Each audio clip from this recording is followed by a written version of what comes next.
Ito ang aking pangako, pag-ibig na di maglalaho. To be patient, to be kind and to be true, to love and to be loved by you. Blind Item Ayuda, isang DJ na malapit sa Don Bell, may binunyag tungkol sa kanila. Sa niya, hindi lang daw sa set ang samahan o work lang. May malalim pa daw silang ugnayan o relasyon.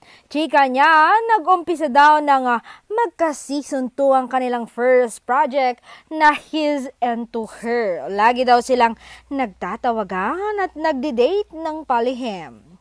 Talagang porsigido daw noon si Donnie na makuha ang matamis na oo ni Bel Mariano.